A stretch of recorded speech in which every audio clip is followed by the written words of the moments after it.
I call the meeting back to order. Welcome back to meeting number 96 of the Standing Committee on Procedure and House Affairs.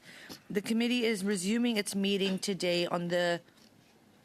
No, we're actually on a motion that was put forward by Mr. Cooper, and it is currently on amendment. So we had a lot of Liberals who were not here last time in replacements, and Madame Larouche is avec nous aujourd'hui. Donc, I'm just going to bring us up to speed. We have a motion that Mr. Cooper had put on notice on Thursday, October 26th. It has been circulated. That was moved 2 meetings ago, and we're currently on an amendment by Mr. Biddle, who is here. What has happened with the notice of motion, the motion by Mr. Cooper, is B has been removed and was voted on, and we are currently on amendment asking to remove A. My speaking list continues, and I had Mr. Turnbull, who's not here, I'm removing. I've got Mr. Lonzo, suivi par Mr. Duguid. Followed by Mr. Duguid. Merci. Thank you very much, Chair.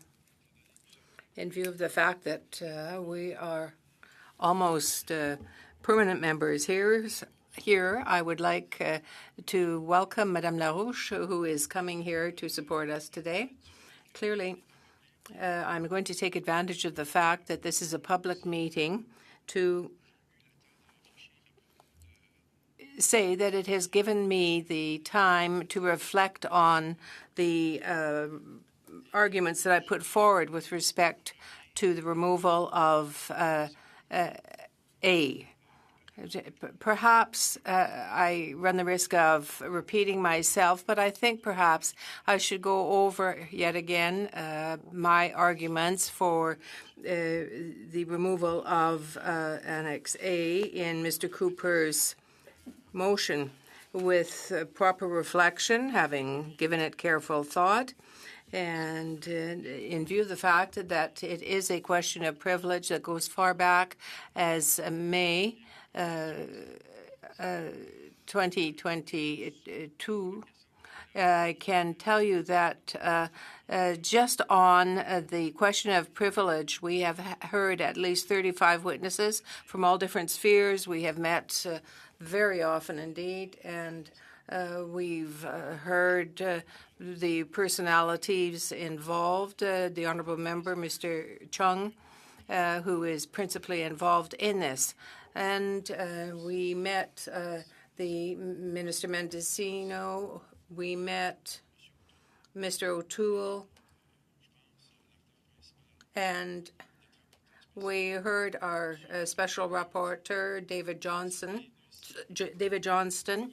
who was with us not only to give testimony once for 3.5 hours, but many others only spent 1 hour giving testimony. So there are many people who have come to speak to this very important study. We also, at the same time, we dealt with foreign interference since November 1st, 2022. I think that was perhaps the fact. We have heard 74 witnesses. Sometimes some witnesses came back 3 times, and according to the archives, because at the time I wasn't here, there was one witness who appeared 4 times. So all of this to say that all the questions were asked. All of this was noted. And with all the power that we hold in this committee, we listened, and the level of the committee perhaps is not one that is adequate to hear all of the testimony in terms of security clearance. Top security is required to hear certain matters that are very sensitive for national security.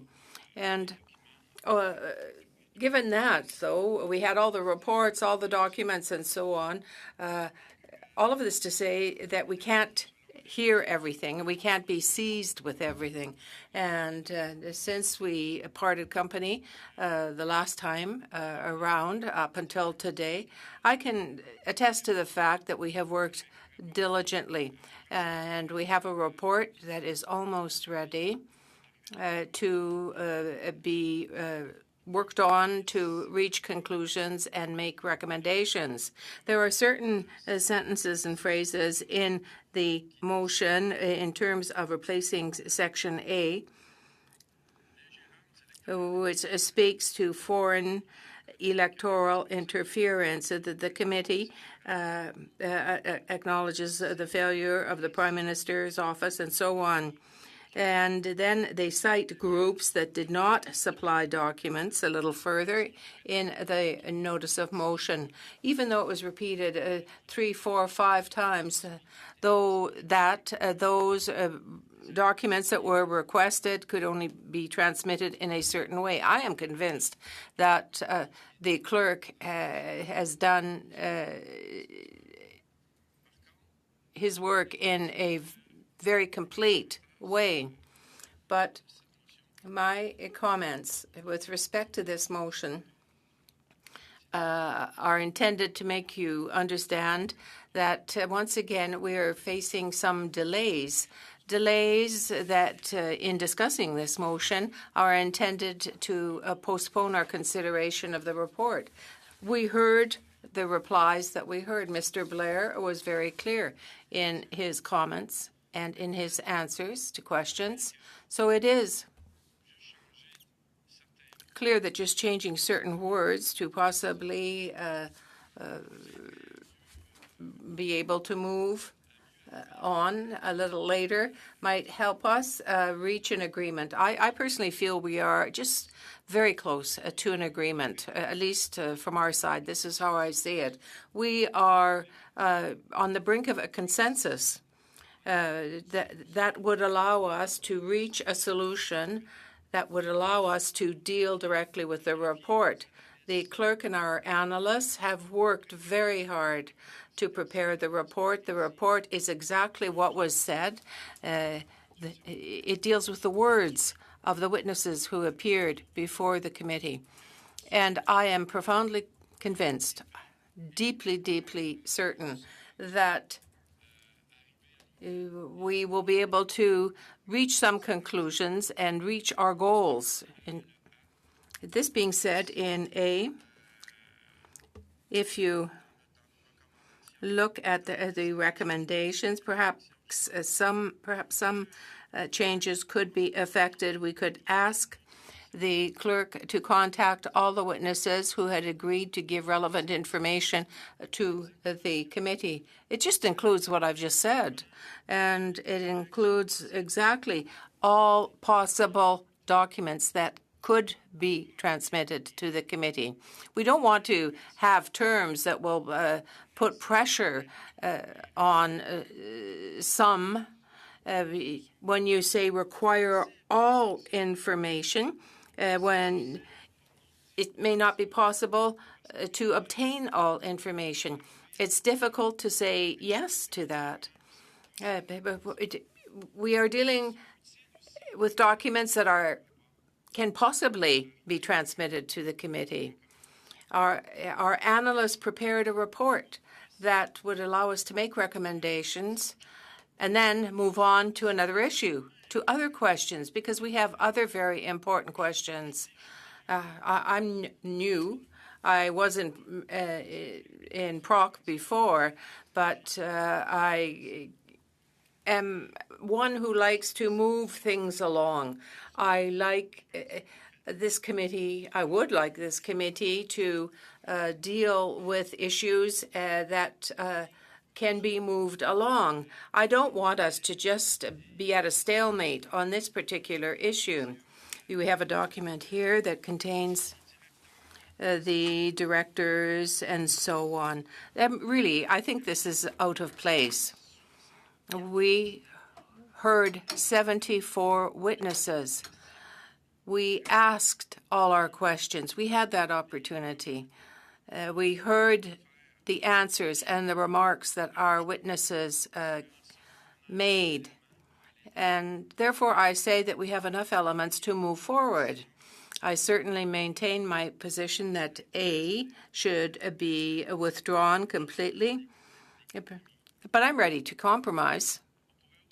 We could also say that the information that the committee would like to obtain relevant information, that's quite normal.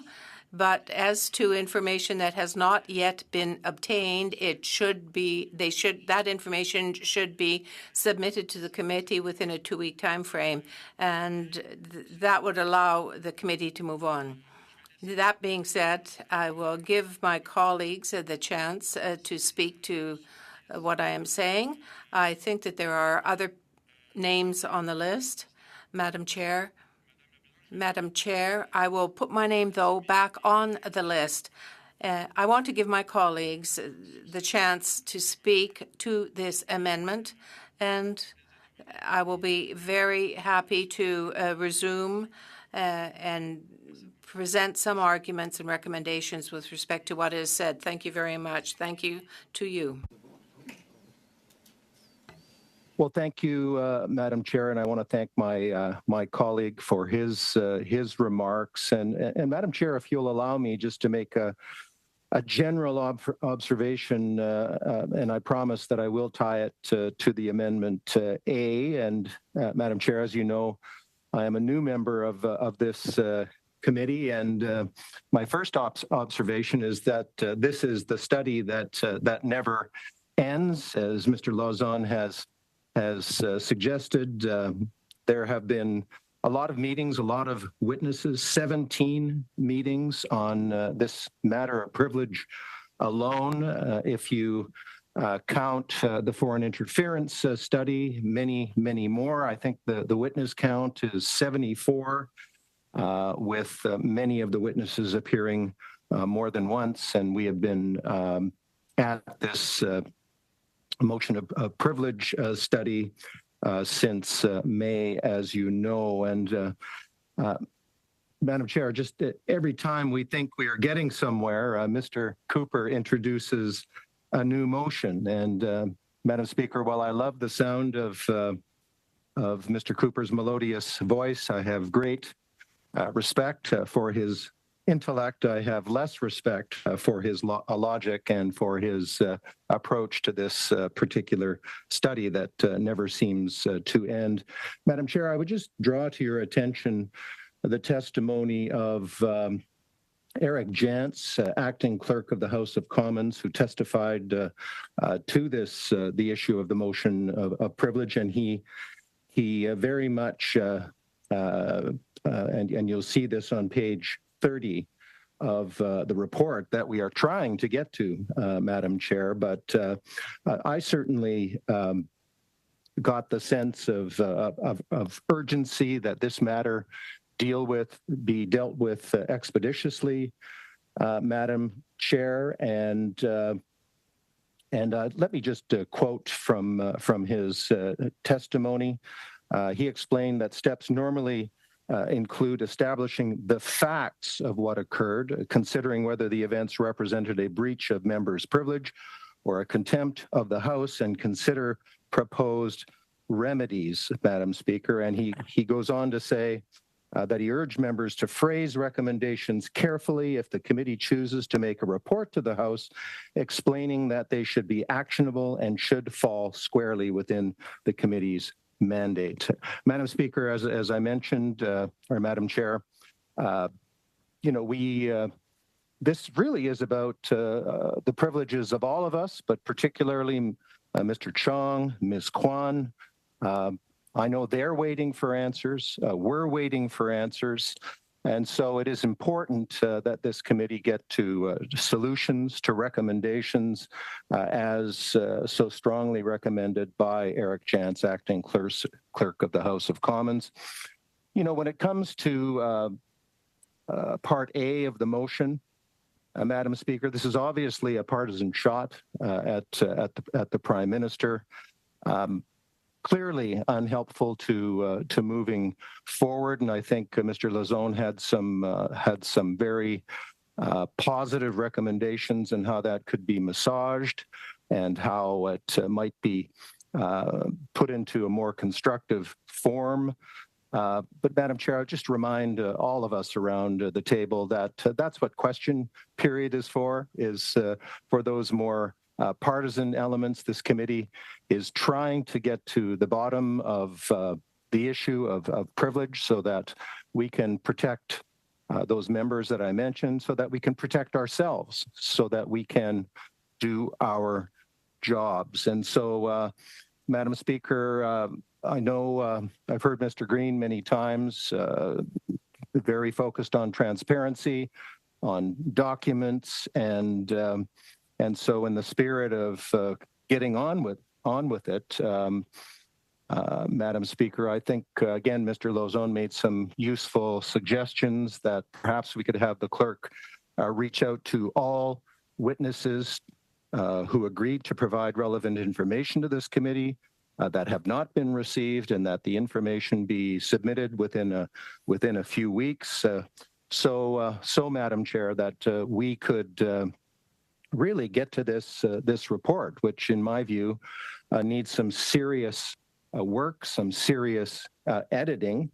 We have recommendations from eminent individuals within our public service who have some very solid recommendations on how we can protect our sovereignty, how we can protect the privileges of members of Parliament.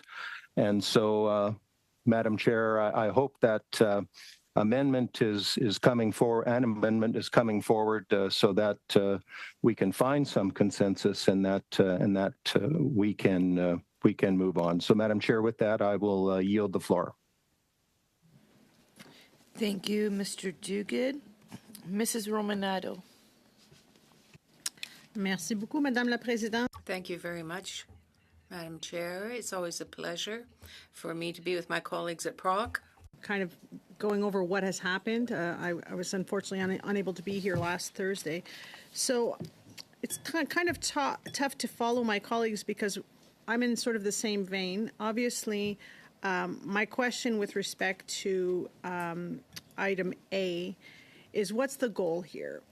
If the goal is that we feel that there is documentation that was requested that has not been received and we would like to receive it before proceeding with the report, I'm fine with that. I obviously, in premising a statement with inflammatory language, taking pot shots at the Prime Minister's office, at the Liberal Party and so on, is not going to get us to where we need to be, obviously.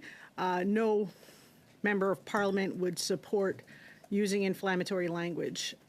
So if the goal is to get the documents that are outstanding, if there are in fact documents outstanding, it's not clear to me that there are, I would support something along those lines.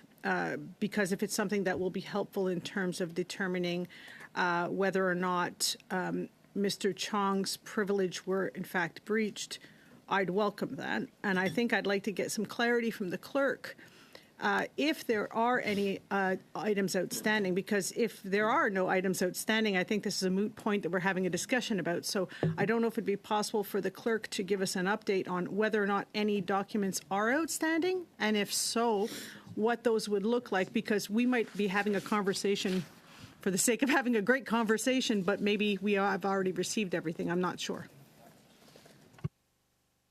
So just to answer that in a quick conversation with the clerk, there is, so basically, witnesses who came would have undertaken to provide documents. And I remember that word, undertake, very clearly, and it was repeated.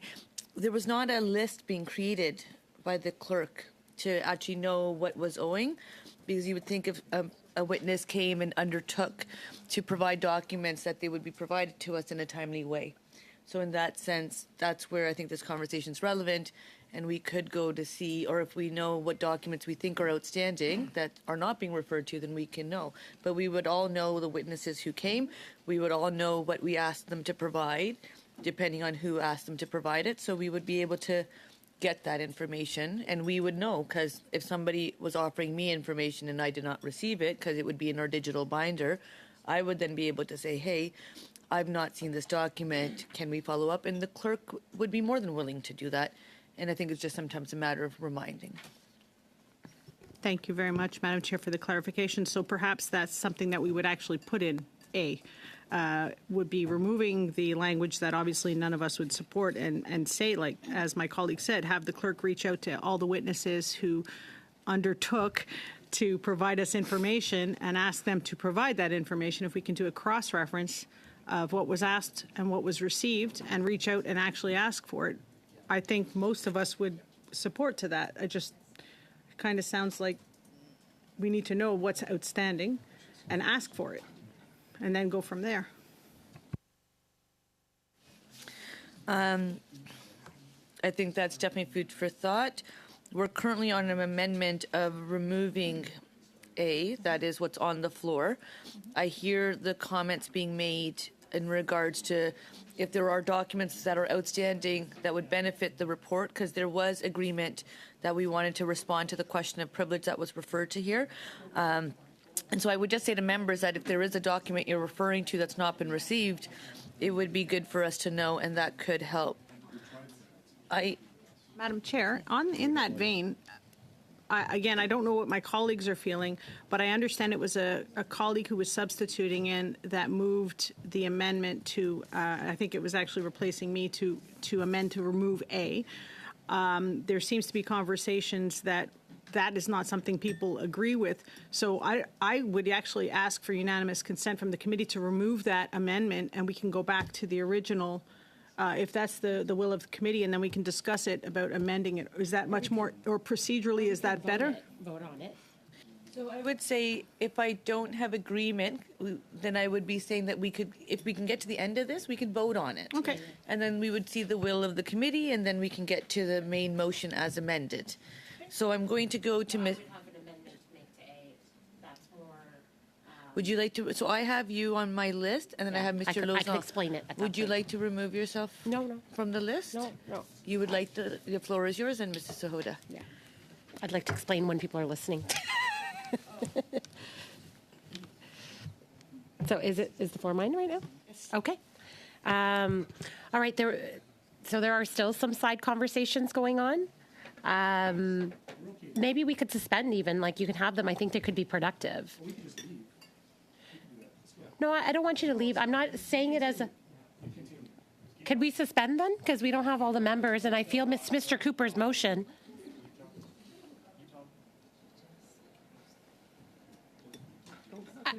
I don't really fully know what happened, so Call I the am vote. actually. Yeah, I'm ready to vote. And Mr. Lozon, you're on the list. Remove yourself from the list. Yep. Not remove my name. Okay. Call the vote. No. I am suspending. Well, I mean,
Resuming our meeting. Thank you for that quick conversation. I would just say, as was mentioned, I'm calling the question on the amendment by Mr. Biddle to remove A. Clerk. Ms. Romanato. Yes. Mr. Lauzon. Yes. Ms. Sahota. Yes. Madame Laplante. Oui. Mr. Duguid. Yes. Mr. Cooper. No. Mr. Culkins. No. Mr. Duncan. No. Mr. Berthold. No. Madame Larouche. Oui. Mr. Green. No. 6 yeas, 5 nays. Okay. The yeas have it, so A has been removed from the motion. Mrs. Sahota. Oh, are you? I will remove myself from the list. You are, yes. I was going to say, because now I get to go back to the main motion as amended, and I would have a list that I would be continuing with, and I will let you know who's on that list. So on the back to before the amendments came, my list has Mr. Duguid, Mr. Turnbull, Mr. Duncan, Madame Goodridge, and Monsieur Lauzon. So I'm going to remove I'm going to keep them just in case they come back, but I'll do that for now. So the floor is actually Mr. Duguid's on the main motion, now as amended twice. Mr. Duguid. Madam Chair, I'll stand down and put my name on the list after everyone has spoken. Are you asking me to add your name to the bottom of this list? Yes, Okay. please. Done. Mr. Duncan. I will cede my time and go to the bottom of the list, please. Right now, the bottom of the list. Okay. I have. Good choice. I have Monsieur Lauzon, followed by Mrs. Sahota, Mr. Duguid, Mr. Duncan. Monsieur Lauzon. So we're back. We're back to the main motion. Maintenant qu'on est à... Now that we're on the main motion, what I understand, if I am correct, is that A has been withdrawn, B has been withdrawn, and the two are deleted. So A and B, with the votes that we have had, have been deleted, if the analysts agree. Yes, I'm right? Okay. I'm going to speak to C. That's right. We order in C, the clerk is being ordered to prepare in a 3-week time, within 3 weeks, a report on all the undertakings given by witnesses who have appeared during these studies and the status of those undertakings other than the undertakings referred to in paragraph B. So, and given that B is now deleted, we this has to be amended. It has to be changed. We can't refer to B that no longer exists.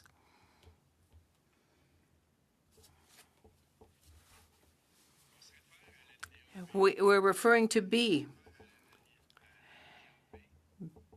Sub B, this systematically disappears because when you read C, you cannot read a reference to B, which no longer exists, which no longer appears. All right, we agree. I can hear my colleagues on that matter later, but I'm quite sure we all share the same vision. And with respect to D, the clerk is directed to contact any witness who has not completely satisfied any undertaking referred to in the report repeated under paragraph C, to request that it be satisfied within 2 weeks of the clerk's request. A has disappeared. So once again, we cannot order the clerk to contact witnesses that would be attached to sub A, which has been removed from the motion. And so D, though, can remain without any change, where the witness, there was a reference to paragraph C. So what I'm saying, it doesn't make sense, clerk. Or is D withdrawn? Is D withdrawn according to C, the clerk? I think that paragraph D refers to paragraph C. It's complete. They stand together, but no, they can't. We can't keep it in. It's clear for me, but paragraph D.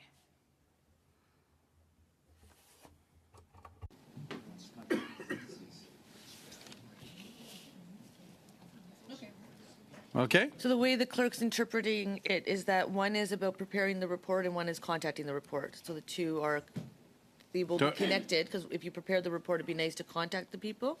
Yeah. So he's seeing them as two different things, and they're two different items. Okay. One's preparing the report, one's contacting the people who are in the report. Now it's clear for me. I don't have any question.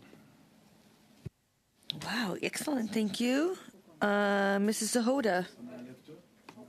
That it's, the clerk had just stated that it's referring to B, so it's no longer, no. C is no longer, it's with the hay, but the D, we should, Okay, it's not related. D is not related. So C is asking him, the clerk, to prepare the report with who owes documents and whatever else. D is getting the clerk to contact the people in the report. So one, direct the analyst and clerk to prepare for us. Yeah.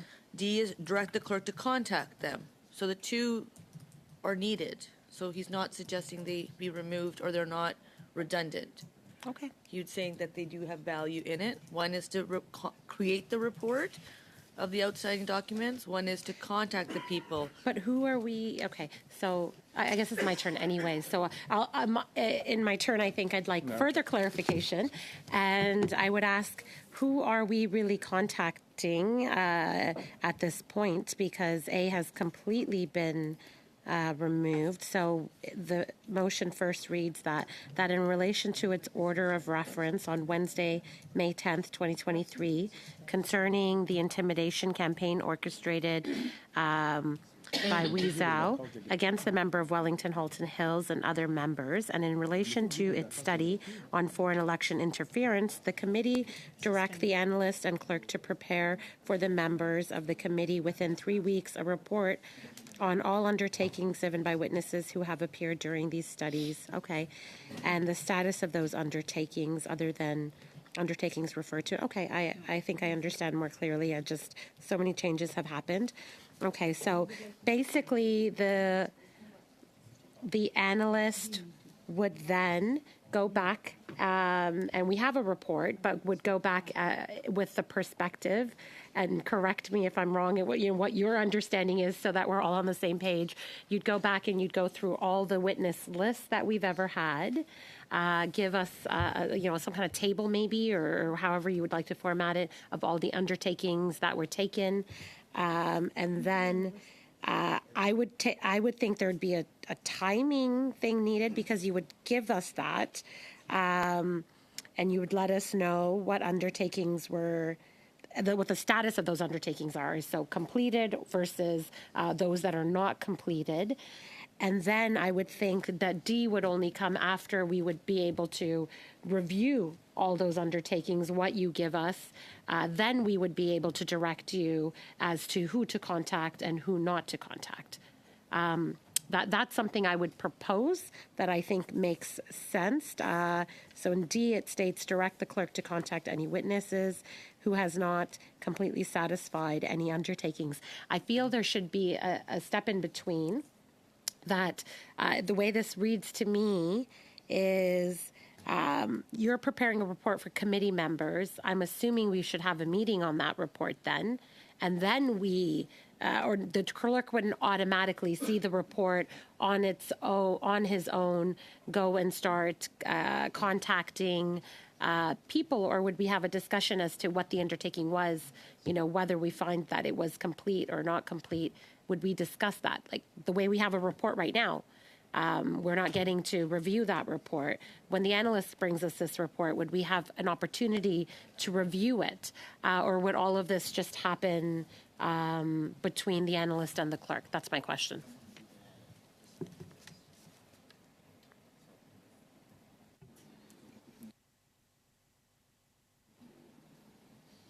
I'm going to suspend. Point of order, Mr. Lauzon? Yeah. I bring that point at first, and I would like to talk with my colleague. Can we suspend for a couple of minutes? We want to talk together about this.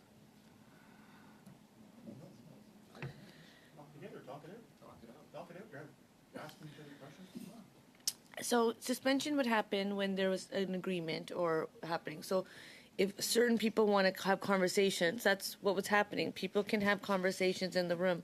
I can't just suspend because somebody wants to have a conversation with people, and that's why conversations happen. So I don't see agreement here to suspend. So actually not really a point of order too, but sure. And I would take the floor, I would give the floor back. All right, so I believe So can I I had just- put out the question and you were having some discussions, and I think you're going to respond, right? So I will respond to yourself based on the conversation that I've just had. So this is in regards to the witnesses who appeared and the witnesses who appeared and committed to undertake to provide us documents. We can go through the testimony and confirm who did that. We can let you know who we received it from. And if the committee decides by whatever motion we pass that we get to do a summary of who owes us documents and then we contact them, that's what the clerk will do. If the committee decides that we want to have a report, all of us look at it, and then call witnesses, that's what we will do. Within D, it does suggest direct the clerk to reading from the motion. Direct the clerk to contact any witnesses who has not completely satisfied any undertaking. Has not completely satisfied. The clerk would not be able to determine that without members letting us know if you're satisfied or not. So that is something that we would need direction on. But based on what the committee determines is what we will do. So if the committee wants a report to be prepared, brought back to committee to discuss before the clerk contacts people, then that's what we do. If the committee decides we're going to get a report created and then the clerk contacts them for testimony, that's what we do. So members are going to determine what you would like us to do, us being the clerk. Mrs. Sahota, I do have others on the list. Are you almost? So we're back on the complete motion, right? And since I wasn't here last time, could I get some update as to EE is still as it stands? We're on the main motion as amended. The amendments were the removal of B, followed by the removal of A. Everything else remains. Remains. Okay. Okay. So everything else remains. Where my head is at on this is that C and D makes sense to me. It's what we were discussing earlier. It's what Ms. Romanato was also referring to at that point. And I was assuming that maybe that was the conversation that Mr. Cooper and Mr. Green was having as well. And so, but I could be completely wrong. But and therefore, I was hopeful that we're moving in a positive direction. And so I'm glad. So I have no issues with C or D, but I do need more clarification and about E. And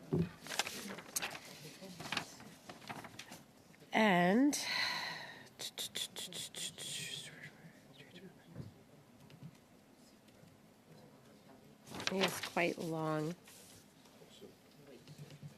I guess I put it out there, and it's not necessary for the Conservative members to help me out with justifications for E, but I would appreciate if E was explained to me better, since I've lost my footing a little bit here. But if no one wishes to do so, that I could just continue trying to figure it out and taking the time before I feel ready to vote on E. But C and D looks good to me at this point. So I put it out. If Mr. Cooper, maybe you could help me out a little bit and explain E to me, I would appreciate that. Thank you. I have Mr. Duguid, followed by Mr. Duncan. I have, and Mrs. Romanado. Mr. Duguid.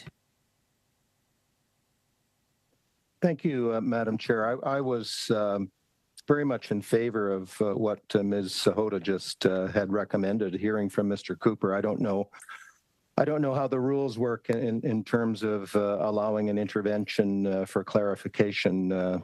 I'm ready to speak, but I wouldn't mind hearing from Mr. Cooper as well.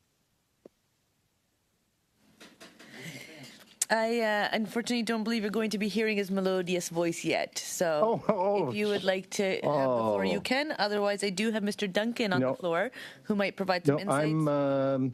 I'll provide a few comments, Madam Chair, and just reflecting on Ms. Sahota's comments just a few moments ago. I think in light of the discussion that we had on A, I'm now okay on C and D. Those points, C and D, would have been moot had A been amended in the way that I think my colleagues were going to suggest. But one of the reasons I want to hear more about E, Madam Chair, is one of our substitute members the other day talked very eloquently about our national security and some of the recklessness that we've seen from the Conservative Party.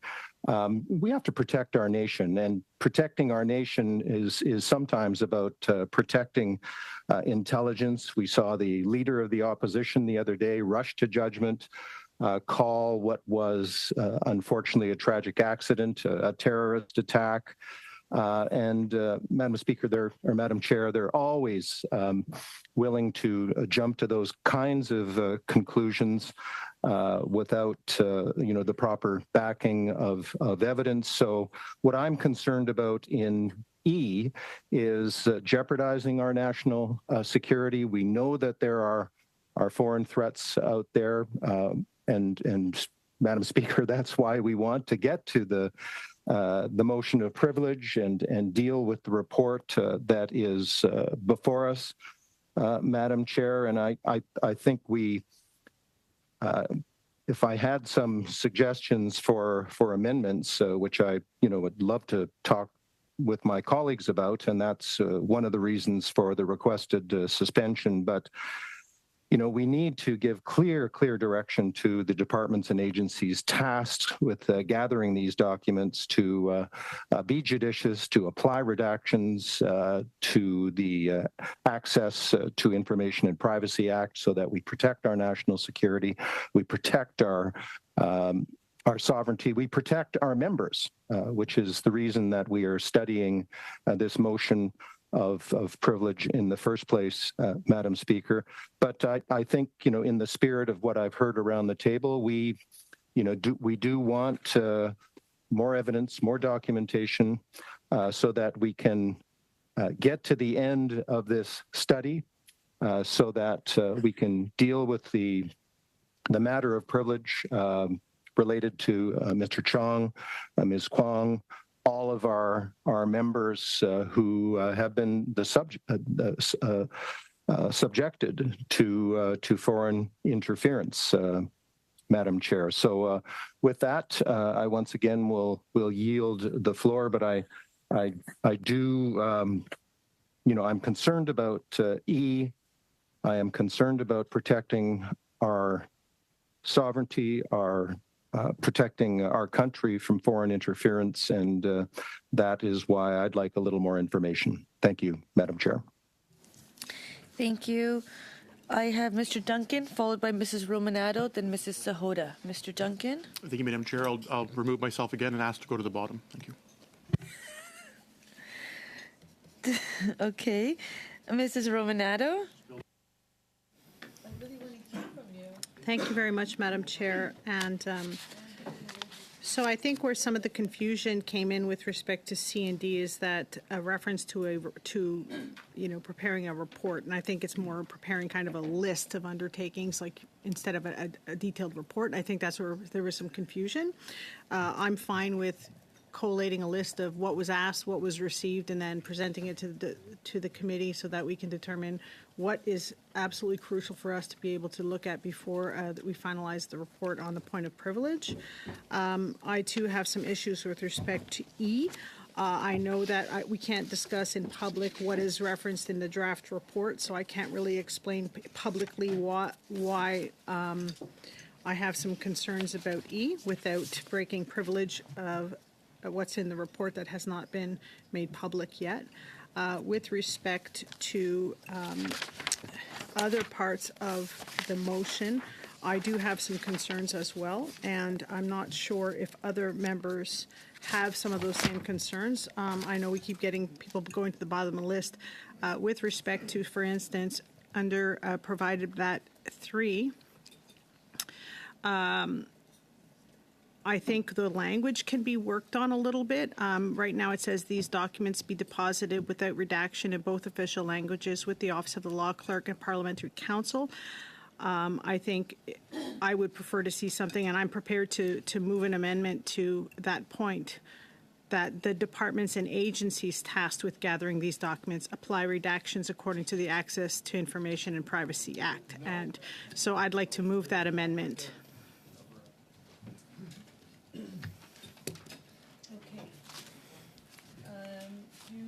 Do we have the amendment? Do you understand the amendment? Can you please repeat? Do you have it in both official? Well, you're just removing, right? Can you please just confirm what you're doing? So what I'm saying is that under provided that, and they have the 3 bullet point, I bullet point. Currently, these documents. Sorry, just to get us to the same spot. We are on the main motion. Yeah. Under E. Yeah. Under B, right? Under B, there's the section that says provided that. So right under that is 3, like the 3 little I's. It says these documents be deposited without redaction in both official languages with the Office of the Law Clerk and Parliamentary Council. Yeah. To replace that with the departments and agencies tasked with gathering these documents apply redactions according to the Access to Information and Privacy Act. And do you have that in both official languages? I do not, but okay. I can get that to you. Can you just email it to the... So should we suspend while I get that to you? Yeah, can we? Yeah, that's a great idea. Can I please have it sent to the clerk? Once it is to the clerk, I'll have it circulated around. Meeting suspended until we get that. If you can do that quickly, please. Yeah,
Mrs. Romanado, my apologies. Thank you very much, Madam Chair. And as I was saying during the suspension to one of my colleagues, I want to make sure people understand where I'm coming from with this amendment. It is strictly, as you all know, I have serious concerns about having classified information in the public domain, given the possible dangers to assets who do this for a living.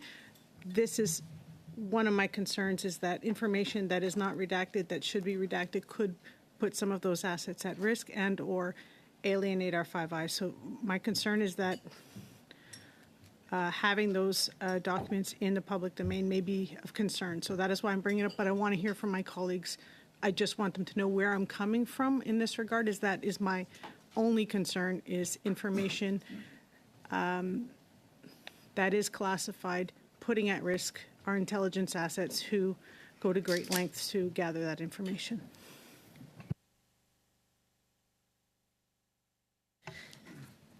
Thank you, Mrs. Romanado. Mr. Cooper. Thank you very much, Madam Chair. Ms. Romanado's amendment guts the substance of the production motion now before us. Ms. Romanado asserts that the basis for her amendment is supposed concern that classified information would be somehow brought into the public domain, when, in fact, if one were to read the motion, it is very evident that that would not be the case. This motion simply provides that the departments and agencies, the PCO, the PMO, ministers' offices, turn over the documents. One set that they redact and another set that is unredacted. The parliamentary law clerk, who is completely independent and who has a full national security clearance, would then make the final determination as to what remains classified and what can be released to the committee. In other words, instead of the Prime Minister's office making that decision, it would be the independent law clerk. In other words, it's an independent process that removes the politics with respect to the production of documents. And with respect to the access to information standard that Ms. Romanado, if her amendment was adopted, would provide for in the way of production, that has resulted in virtually nothing being produced to this committee. It has resulted in pages and pages and pages of blank pages. And as a result, we have, as a committee, received nothing. It is an effort to gut the motion, to cover up for the Prime Minister's office and ministers in this government who were aware 2 years ahead of time that MP Chong and his family were being targeted by Waoje and the Beijing regime, and did nothing about it and kept MP Chong in the dark. That's the substance of what Ms. Romanado is bringing forward. It's a cover-up attempt. Thank you, Mr. Cooper. Mrs. Sahota. Yeah, no, I appreciate Mr. Cooper's explanation. I get it. I kind of get it to some degree. However, we have heard testimony here, and it wasn't just from the Minister of Public Safety. A very thorough explanation, however, the Minister gave about where this note had gone and why, and the computer system or whatnot that it goes to, and the fact that nobody had briefed him on it. The process is that the deputy and you know, those that work for him would see this information, and the department would bring this to the attention of the deputy. The deputy would then brief the minister on it. None of that was done, like, in this process. So whether there was a document out there or not out there, that I don't think that's necessarily the question that the Conservatives are interested in getting at, right? I'm assuming that what you want to get at is that the government did know about this, the public safety minister in particular, you're saying, that you're trying to get to a point where you could figure out whether he came here and lied and his deputies lied and all the departments are lying, everyone's lying, and he was briefed and he knew. And at that point, this document is going to explain that as to what date he was briefed and the knowledge that he carried. No document is going to do that. But yet what we may end up doing in the process of this is risking our security, and as my colleague has said, is that we have already come across through this process times where I think we have put our Five Eyes allies in discomfort. We need to continue to work with them. They expect that Canada is the type of country that takes security very seriously, and therefore that is why we are a partner in that alliance. And if we show our incompetence or our, disregard for these things, and it becomes like novices dealing with this type of information, I don't think that's going to be a good look for Canada. And Mr. Cooper, it seems through the explanation that he's given, he's already concluded that this is what he's trying to find. I get it. It's like, being a scientist. Okay, this is this is the end result I want to get to. I want to figure out how I get there to this end result. But we already, unless you think that the public safety minister was, lying here at committee, and the deputy was lying, and everyone that, has even been put in place and appointed by the Conservative government, all of them are lying, because we know our bureaucrats are independent. Our bureaucrats, many of them have been put in place by the Conservative Party of Canada. So this is an issue that I have seen reemerge, whether it's in debate in the House, whether it's inferences that are made or write-out accusations that are made by members of the Conservative Party, by their leader, Mr. Pierre Poilievre, to basically come to a conclusion on their own without any evidence, without wanting to see evidence ever. We've seen that happen. The leader has done that many times, where he's like, I don't want a briefing. I don't want to know what's really out there when it comes to foreign interference. I don't want to know whether Canadians are being killed on, Canadian soil. I don't want that briefing, because I want to be able to just go out there and allege whatever I can do, which I think is so irresponsible and childish behavior, especially from a party that aspires to come back into government. That's not a good look on a party that inspires to come back into government, because what are you showing Canadians? That you would put Canada at risk, you would, alienate our allies, anything to get a political point. It's what we're seeing in the House right now, Madam Chair, as well. Anything to get a point, And some of it's being miscalculated, right? Because you're becoming so blinded by getting those political points that you're not seeing the damage that comes in the way. Damage such as the risk and, to the lives of senators, the risk and lives that could be caused to our assets. Which could happen. And I think Ms. Romanato, makes a good point that things that are of rise to a level that could not be seen by the public should not really be coming to this public forum and this committee. That's not, this is not the place. We have done a really good job here trying to figure out, yes, there is things to correct so that,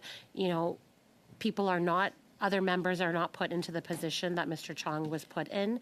Mr. Chong should have been clearly notified, and more should have been done to protect Mr. Chong. And I think that that's a place we can all agree. We're not looking to not respond back to Mr. Chong and make sure that improvements are made and what happened doesn't happen again. We're actually wanting to get to that place, and that's why we want to take a look, review the report, report back to Parliament on that. But what I'm finding that we're doing here is just trying to score some type of political points. And I know that Mr. Cooper feels that the whole system is lying, but I do not feel that. I do trust our Canadian institutions. I do trust our departments to not be lying. Ministers, that's fine. You don't have to trust the minister, but there are many independent witnesses that came here before this committee and told us how the process worked. So when it comes to the CSIS note and all of that, we know through the department as to what that process looked like. And it wasn't a matter of... Point of order. Uh-huh. Madame Laroche. Just for the health of our interpreters, I would like to ask the member to be careful not to touch the microphone. Do not have paper touch the microphone. Merci, Madame Thank you. Laroche. Thank you, Madame La. Appreciate that, and I apologize to the interpreters. I didn't realize that had happened, so thanks for pointing that out. So where was I?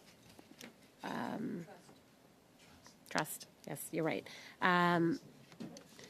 Yeah, you know, I don't know what the intention of the Conservative Party of Canada is are they going to come in and just wipe out all departments, wipe everybody else? Nobody is trustworthy other than them. They can just go out to the mic, make accusations. They don't want briefings. They don't want to know what, you know, the evidence holds. And if there is, you know, something that is stated in a note, what we've learned is that the ministers and the prime minister are not briefed on every single piece of intelligence that comes forward, or even exchanges of documents that happen at the departmental level, right? That is what we've heard.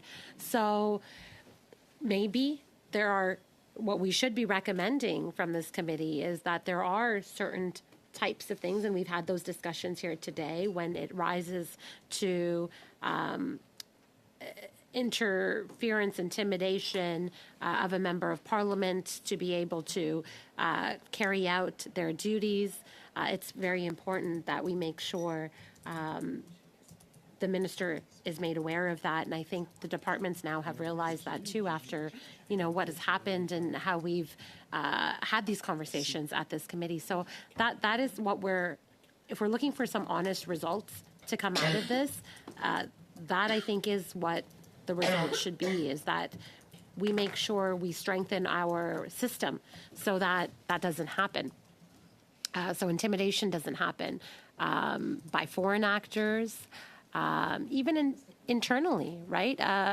Our constituents are allowed to, of course, give us their opinions on matters, inform us as to how we should vote on matters. But if it was to rise to a level where you're being intimidated or threatened, or your family members are being threatened if you don't take a particular action, like we've seen in the Senate just happen right now, then that is, you know, that rises to a level of great concern.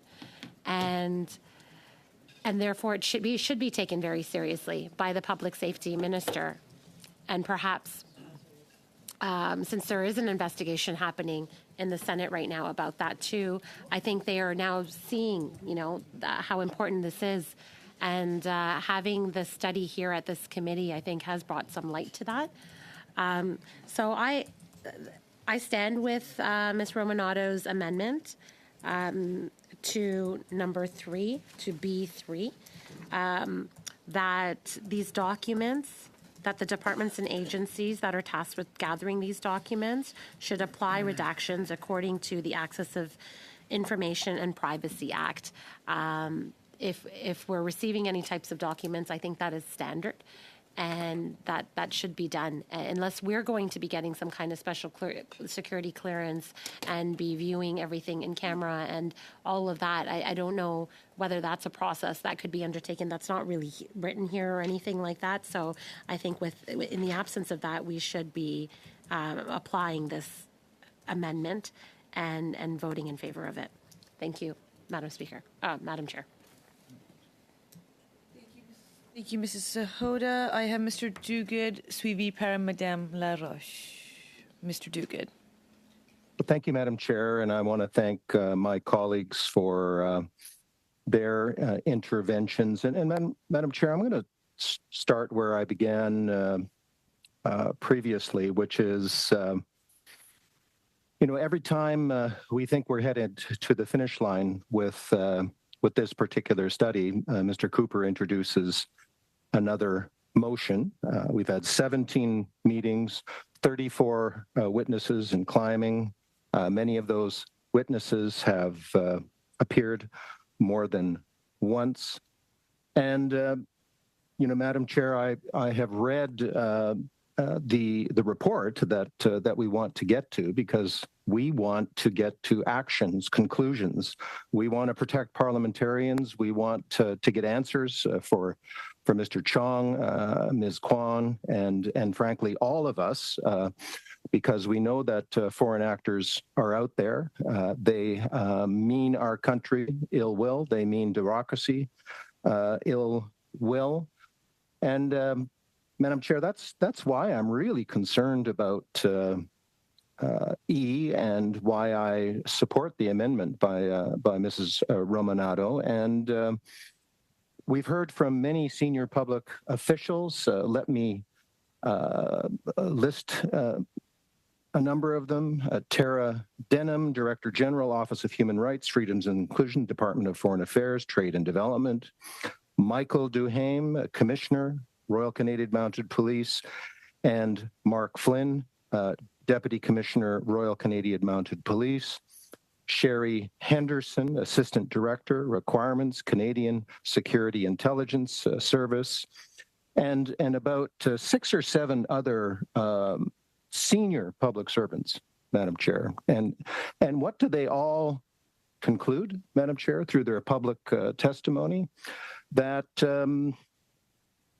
there are flaws in our processes. There are things that need to be fixed.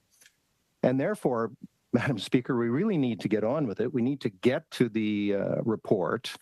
And, this latest request and motion from Mr. Cooper just drags things out. And I might add, Madam Speaker, Madam Chair, may put our security at risk. And again, I would repeat, as a number of my colleagues have, the reckless behavior of the leader of the opposition the other day when he jumped to conclusions, called a terrorist event called an accident on a bridge that joins our two countries, a terrorist attack. And Madam Speaker, that does not give our allies, the Five Eyes, confidence, Madam Chair, rather. And so, Madam Chair, I'm very concerned that we are opening things up that may put our national security, our sovereignty, and the privileges of members around the table and members in the House in jeopardy. And so, Madam Chair, I fully intend to support the amendment by my colleague, and hoping that we can move on and get support for this around the table. Thank you, Madam Chair. Thank you, Mr. Duguid. I'm going to go to Mr. Cooper. Go to the bottom of the list. All right. Monsieur Lauzon. Madame Larouche, sorry, Madame Larouche. No, Madame Larouche, changé. Madame Larouche changed. Well, thank you very much, Chair. We go back to the main motion, and that was amended by Madame Romanado. I just want to begin by referring to Madame Romanado's amendments. What she is proposing is that the departments and agencies tasked with gathering these documents apply redactions according to the Access to Information and Privacy Act. And I think this is quite easy to agree to. Is it the motion, or rather the amendment, that has been moved by Madame Romanodo, particularly since we did have some witnesses, and it's become clear today that the report itself is not public. It can't be referred to. And we recall that in looking back at the witnesses that we heard, we had Michael Chong and Mr. O'Toole who testified about what they knew and what they could relay to the committee. They gave us all the information that was necessary for the committee. And indeed, there were other members who appeared, and other entities like the representative of the Secretariat, who said in his testimony that, like others said, that they couldn't reveal top secret information, but the agency that that person worked for was willing to, and that person would be able to supply information that they could supply.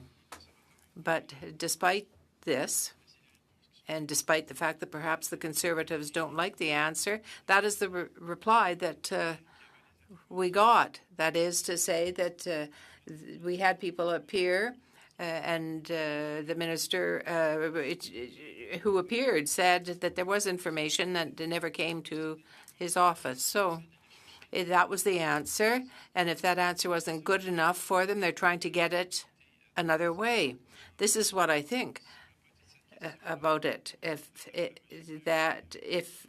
that question was put to Mr. Blair, who answered before the committee, but if that question hadn't been asked, we wouldn't be here today.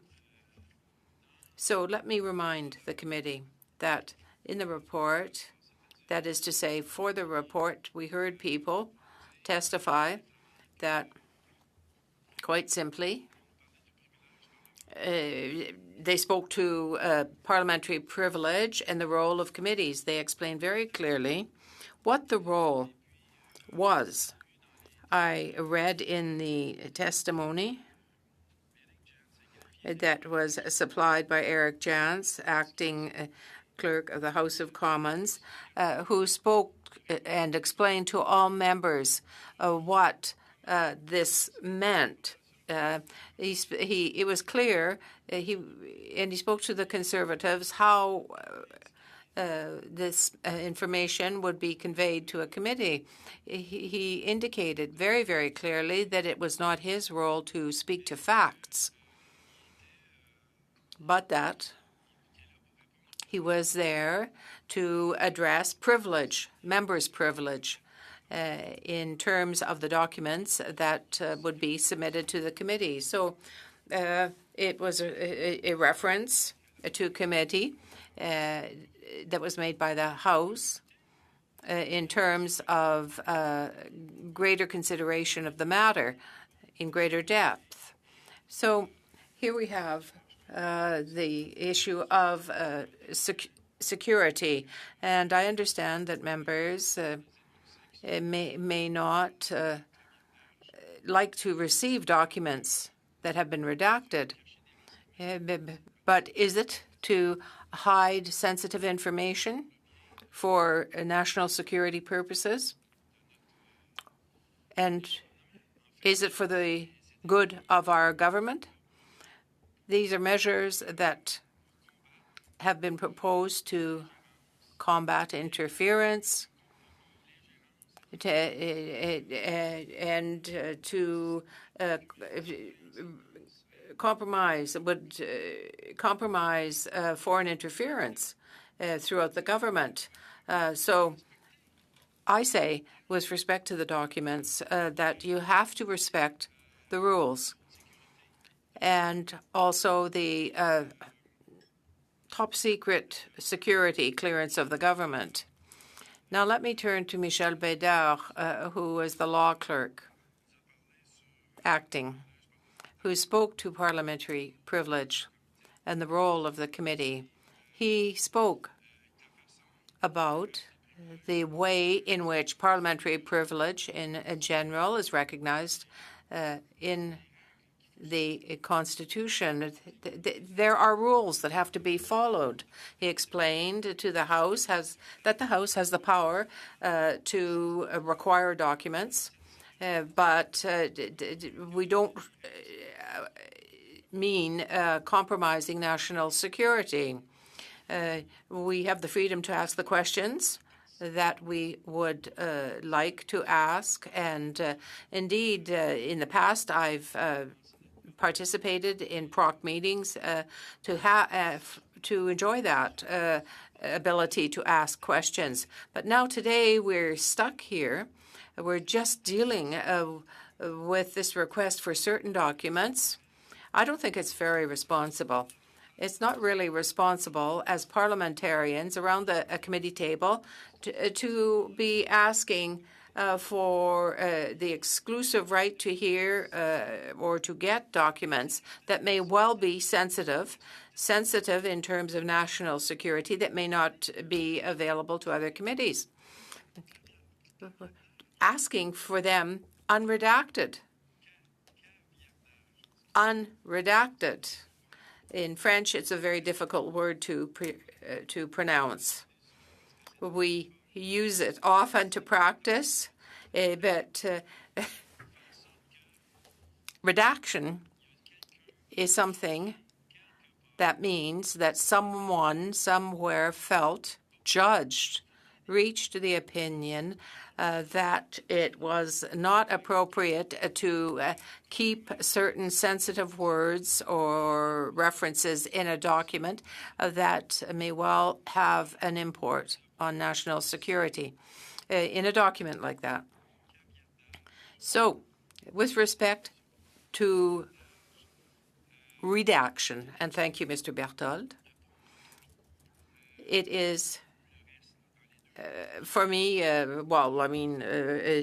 with respect in both official languages, and I'm in agreement with the rest of it, but it would be so simple to just say that the department and the agencies tasked apply redactions according to the Access to Information and Privacy Act and pursuant to what exists currently to ensure national security. As parliamentarians, and this is why we speak in that about the Access to Information and Privacy Act. So to jeopardize as parliamentarians our national security, our national safety, Madam Chair, I think this is really an amendment that would be very easy. According to what all the witnesses told us about procedures, and there were witnesses who appeared and told us what they could tell us, that there are certain documents that are still outstanding. I agree. And I agree that we should work with the clerk and the analysts to be able to have what we need for our report. But here we're at a very delicate point. Redaction can be very, very dangerous. And so the three little I's, I'm not too sure how we say that, if it's point 3, but three little I's. If you have this document without applying redaction according to the Access to Information in both official languages, that, as it reads, the department and agencies tasked with gathering these documents apply redactions according to the Access to Information and Privacy Act. All of this to say that I support wholeheartedly this amendment brought forward by Madame Sherry Romanado, and I believe that it is very, very important to walk a tightrope to avoid endangering national security. We must continue to see that redactions would be removed. So, Madam Chair, I would ask you now to put my name at the bottom of the list of speakers. Thank you, Mr. Lauzon. Point. Mr. Duguid. Thank you, Madam Chair. Madam Chair, I've certainly come to the conclusion in my short time on this committee that there's one thing that the Conservative Party members are interested in, and that is partisan points, embarrassing the government, facts often, like in question period, are distorted, are massaged so that they're not facts anymore, Madam Chair. They are alternate facts, to quote someone from the Trump era. Madam Chair, we are obligated to protect the nation. We're obligated to protect the privileges of our members, and that's what we're trying to get to with this privilege motion and study. And we're not getting there, Madam Speaker, because we're always on a sideshow that Mr. Cooper is creating by keeping introducing motions and extending the period through which we're not getting at the report, getting to action, getting to recommendations that will protect our members, protect democracy, protect our sovereignty, Madam Chair. And Madam Chair, this amendment that Ms. Romanato has introduced, the departments and agencies tasked with gathering these documents apply redactions according to the Access to Information and Privacy Act. Madam Chair, these are the laws of the land. This is legislation that we all abide by. We have no choice. It is legislation that has been passed by the House of Commons. If Mr. Cooper would like to amend or replace those pieces of legislation, they can bring forward opposition motions in the House. They can do a number of things to amend those pieces of legislation. And Madam Chair, I did read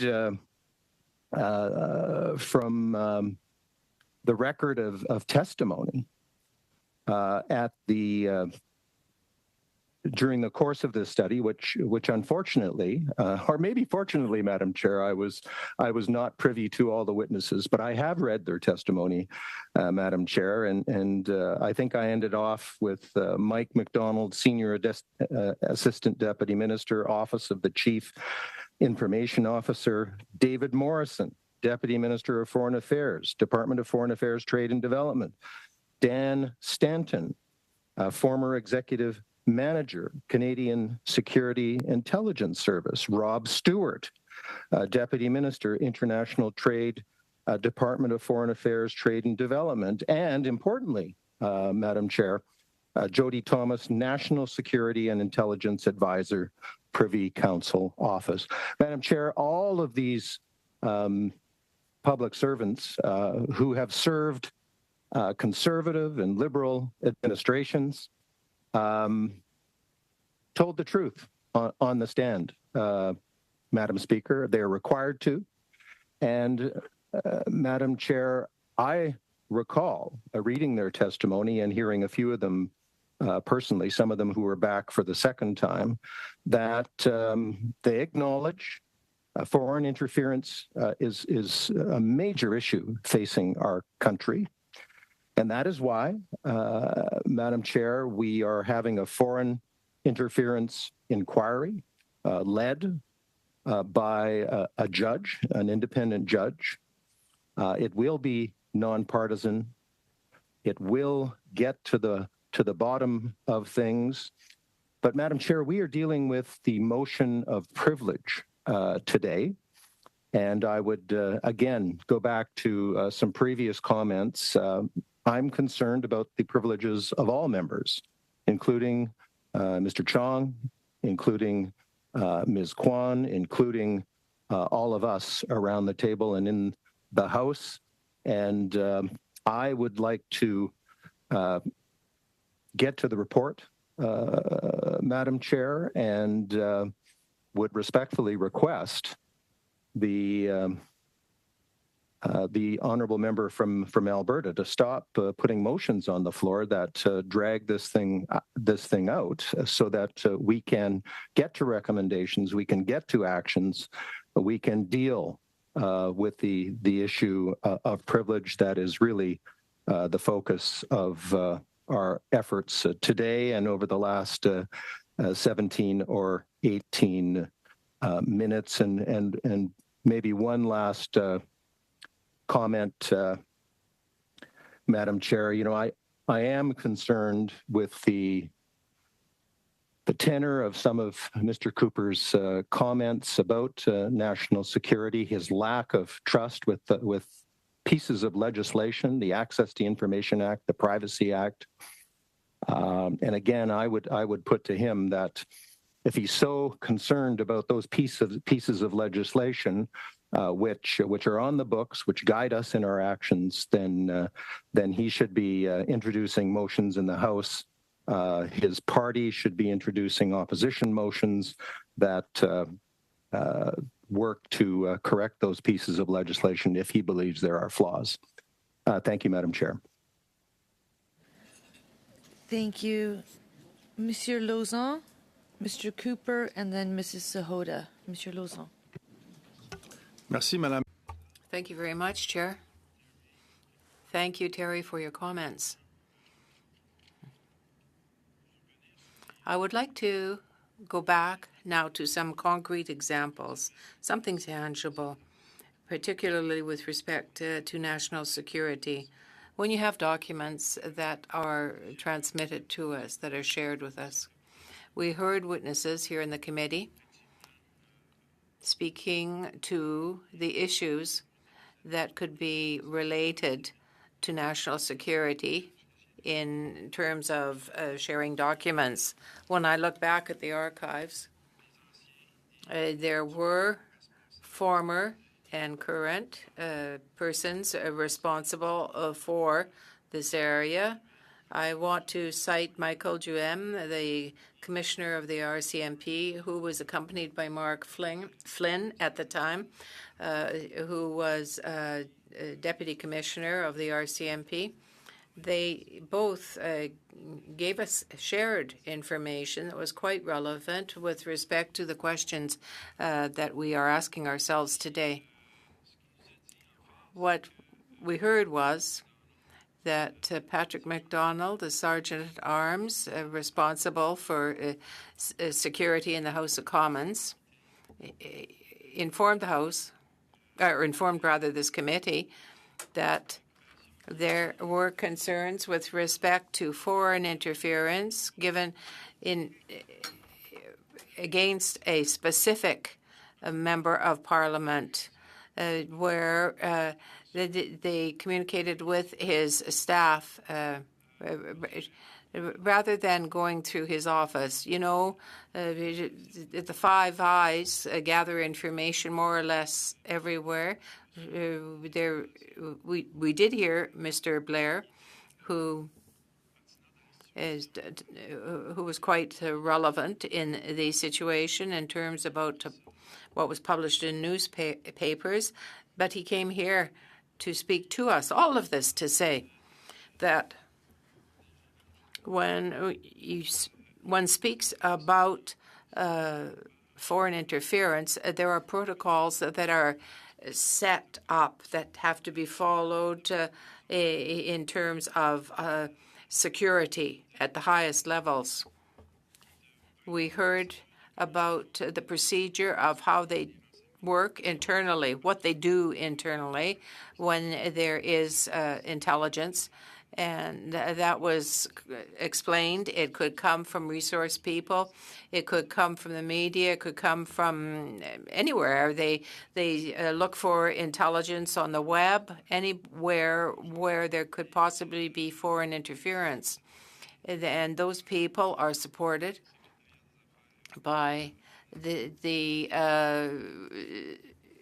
Secretariat at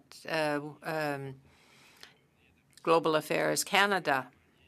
They are directly linked to about people directly linked to other countries. Mademoiselle Denima indicated that it was difficult to understand information, but you had to better understand the tactics that were used. But there were misinformation and disinformation campaigns carried out by foreign entities that occurred, seeking to influence elections. But it's true. You have to be sure that the information, the intelligence you're receiving is well-founded before transmitting that information to anybody else, because it has to be filtered and it has to be verified. That was very clearly stated in the statements that I read, in principle. And that's how they justify it. So there was no influence. If there was no influence in terms of action, either the information is transmitted in one way or the other, in a way, for example, that the Minister Blair could take that into account or could be made public. It was very, very clearly stated. And in the documents that are requested today in Three Little I's, Part 3, to take away redaction, it could put us in difficulty in terms of national security. And that was why my colleague moved the amendment that she did. That is, that the departments and agencies tasked with gathering these documents apply redactions according to the Access to Information and Privacy Act. Well, I mean, you can't. It's clear. You can't say otherwise. When you look at the measures that were taken to neutralize foreign threats that can have an effect on democratic processes, Mr. Duhem told the committee that there would be an inquiry about the threats, and there was an inquiry about the threats that were made against Michael Chong. And then you have Mr. O'Toole and Jenny Chang. That information was dealt with. It was stated publicly. What more do you ask for? Mr. Flynn signaled that, pursuant to a memorandum of understanding, so the commissioner of the RCMP,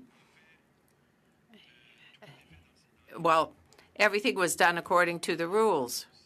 And also in terms of the references to intimidation. So everything was done according to the rules. But then to say today that this was done otherwise is really just a campaign. We heard the answers that were given to us. And maybe the answers we got weren't the ones that you would have liked to have heard. Maybe this is why this is happening. And then to say that each of the departments and agencies that are tasked with these documents apply redactions according to the standards, the very standards that apply to redactions. And that applies to each of the members of this government. all of that while respecting national security and fending off foreign interference. Foreign interference, I feel, is an extremely important matter, particularly given that we are preparing for another election. So what we're saying here is we want to move quickly to put into practice the recommendations that could be made to prepare for the next election. We want our recommendations to be good recommendations so we can put an end to difficult situations. To my mind, it is irresponsible to think otherwise or to want to do otherwise. That all we are asking for here with this amendment is what the words say. So we want all measures to be taken to neutralize, to countervene the threats to democracy of foreign interference. It's very important. And I do hope that we will be able to conclude this matter as quickly as possible to allow us not only to draft the report, the committee knows that we're going to look at it under a magnifying glass, line by line, paragraph by paragraph, and there will be all kinds of amendments that will be put forward during the actual study of the committee report. But after those amendments, there is the main motion that has been tabled by Mr. Cooper. And I have the feeling that there will be other motions coming from the Conservatives. I don't see that we're at the end of the game here. I think that there may well be other motions that will be moved by them to slow the process down. So the essential of my message today is this. If you apply texts that respect the standards of committees according to the rules of national security, I believe that we can reach a proper conclusion, a good conclusion. But it is up to each and every one of us to avoid terms like supplying all documents without any redaction. Our work as members of Parliament has to be responsible. We could never accept such a narrative in a sentence. We cannot be responsible as members of Parliament. We cannot accept that. And therefore, Madam Chair, I say I strongly support my colleague's amendment to point 3 of Mr. Cooper's motion. Thank you, Madam Chair, and I would ask that you put my name at the bottom of the speakers list once again. Well, I'll be very brief, Madam Chair. What we're witnessing is a pathetic spectacle by the Liberals. They say that they want to get to the bottom of the issue relating to the question of privilege, and yet they are filibustering a motion that would empower this committee to do that by receiving all relevant documents and communications between the relevant departments and officials, including the Prime Minister's office and the PCO. And there's a very good reason for that, and that is because it is very apparent that the Prime Minister's office and ministers in his government, in the Prime Minister's government, including Minister Blair, were briefed or should have known that Michael Chong was being targeted by Beijing and kept him in the dark for 2 years. That is what is happening here. They are embarrassed by that failure, and as a result, they are going to all lengths possible to block this motion, to gut my motion. And by the way, they're filibustering an amendment put forward by a Liberal member. So they want to get to the bottom of this. They want to move ahead with this, but they're filibustering their own amendment.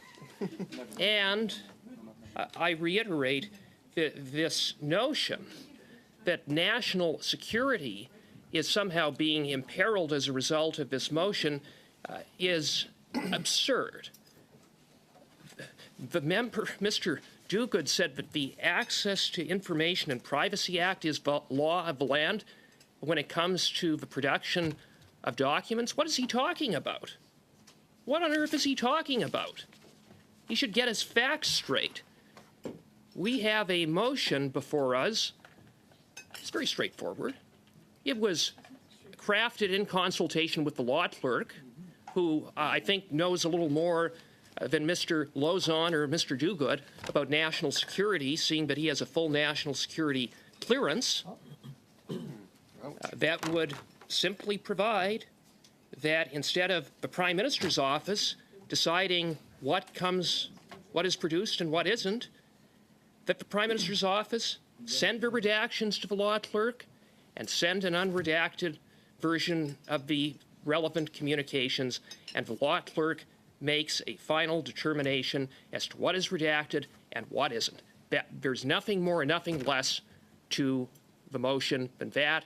If the Liberals truly want to get on with this, then stop filibustering and let's get to a vote.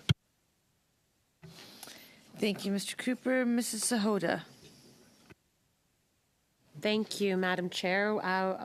I would argue what's pathetic is the Conservatives' fishing expedition that has been going on since we've started this study, and I would say even going back to the beginning of foreign interference. We have a report before us right now, and this report is about a serious issue concerning a Conservative colleague, and the Conservatives don't want to get to it. They don't want to report back to the House. All they want to do is play games, and they're only following the leadership of their supreme leader, which constantly doesn't want to see the facts, doesn't want to be briefed on anything, doesn't want to know the truth, so that he cannot go out and be blamed afterwards for fudging the truth, for, obviously being extremely dangerously irresponsible in almost every intervention that I've seen that concerns public safety, that concerns security of Canada. And Canadians should know how dangerous this leader of the Conservative Party is, and how all the Conservatives are just following in a lineup and taking his lead and are ready to create fear amongst Canadians. These redactions, we have a Privacy Act. These redactions are not just made willy-nilly without any serious thought behind them. The Prime Minister himself does not sit there and redact all of these documents. The Prime Minister does not have time for this. Neither does PMO. The departments and agencies that these documents come from, just like when anybody does an access to information request, the departments have a role to play to make sure that information is protected. This has been happening since I think this act went in place in '83. This is nothing new. It shouldn't be shocking. The Conservatives, complied with this all the time. It's just what happens to be happening now is right now doesn't matter who it hurts, how dangerous it is, they cannot get enough of going out and making accusations, coming to conclusions before having any evidence before them. Everything that we have heard at this committee so far has led us to the fact that, yes, a serious occurrence did happen. And I'm not disagreeing with Mr. Cooper when he said a member of his party should be concerned as to why he was not informed when he should have been informed about what was happening. We know that. We know that to be true. How do we correct that? That is what this committee's role is. And why did that information not get to Mr. Chong? Why did that information not get to the Public Safety Minister? The Public Safety Minister should have had that information. So there is an issue with that information getting there, and we should be recommending how we can resolve that issue. But Mr. Cooper is not interested. Mr. Cooper does not want to resolve any issues because he is following his leader's direction, which is just, make any kind of statements, make the statements. We'll figure out the facts later. We'll try to fill in the dots. We'll try to, go on these fishing expeditions. We'll try to destroy people's credibility, career. Doesn't matter who gets in our way because they're power hungry. They're so power hungry that they cannot see the damage that is the damage that they're creating along this path. And I warn them that this is a really dangerous path that we're headed down. We're seeing it play out over the last month in the House because they've taken, I would say this is what I'm seeing, that they've just taken this position that we are just going to steamroll ahead. We're going to steamroll ahead.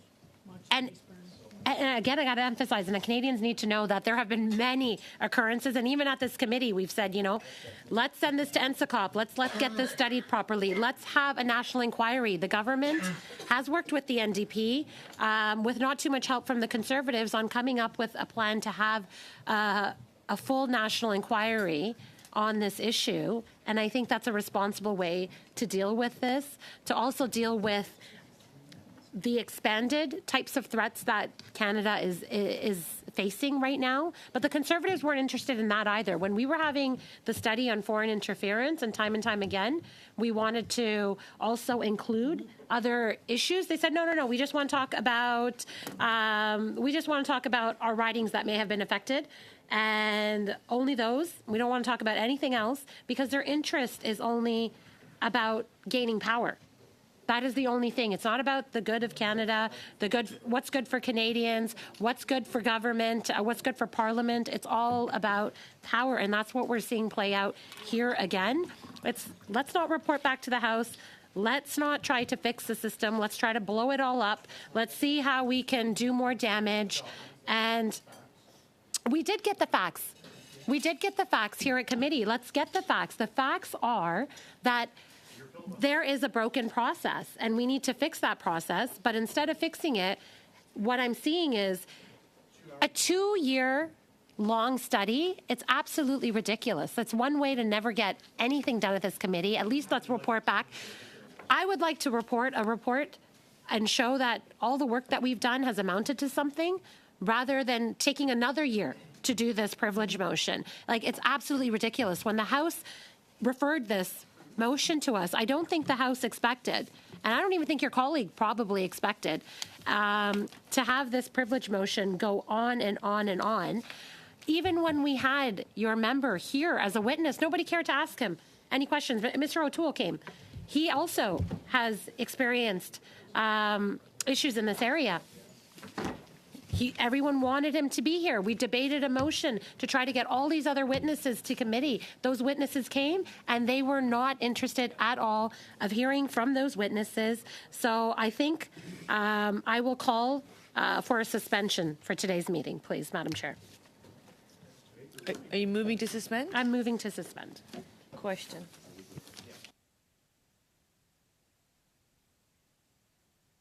Excellent. A meeting suspended.